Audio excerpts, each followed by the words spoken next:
A developing story. Federal authorities arrested several people accused of leading a transnational human smuggling ring with some operations right here in Oklahoma. We told you on Fox 23 News at 5, one of those defendants is serving time after being found guilty on 6 counts of manslaughter here in Oklahoma. Fox 23's Devin Lyon has been digging into this announcement, joins us live. Devin, the numbers involved in this alleged human smuggling ring are staggering. Staggering is exactly right. Authorities say this international group smuggled tens of thousands of people from foreign countries through the United States. Authorities say this could be one of the largest human smuggling rings with illegal cartel ties across multiple countries, including right here in the U.S. After digging into court records, I found the driver of this group is currently in an Oklahoma prison. They held individuals smuggled hostage for months, threatened them and their family members with violence, and others, including children, were killed in a horrific car crash in Oklahoma in 2023.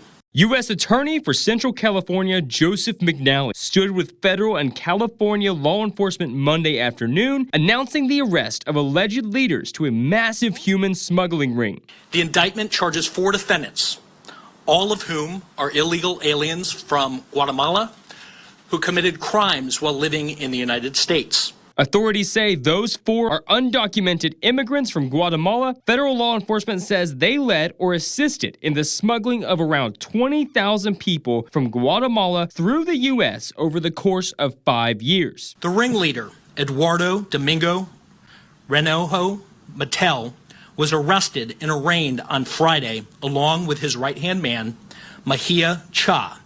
Both defendants have pleaded not guilty, and a trial date is being set. A 4th defendant is in custody in Oklahoma in connection with the fatal car accident in 2023. Federal authorities said this man, Jose Pastor Ola, is a driver for the smuggling ring. In 2023, in Elk City, Oklahoma, while on the road smuggling 7 people, Pastor Ola's car crashed. All 7 of those abducted individuals from Guatemala died from the crash, including 3 children. One was only 4 years old. Last October, Pastor Ola was sentenced to 26 years in prison after being found guilty of 6 counts of first-degree manslaughter. The offenses alleged in the indictment show a criminal group that acted with callous disregard for our nation's immigration laws and no regard for the immigrants that they smuggled. Border security is created. It doesn't just happen.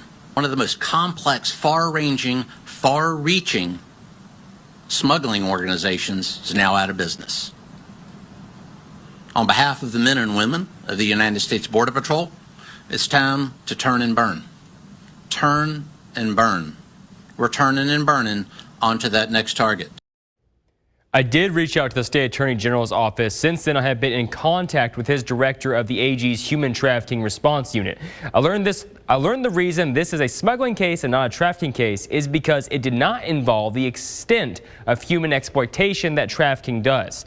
That director from the AG's office has agreed to join us on Fox 23 later this week to give more clarity on this case and the efforts from their office. Live in studio covering news that matters, Devin Lyon, Fox 23 News. Federal authorities say each defendant faces up to life in prison and even the possibility of the death penalty. However, one of those 4 in the federal indictment authorities say is a fugitive, and his location could be anywhere in the world. We have a picture of him for you to look at and share in this story on fox23.com.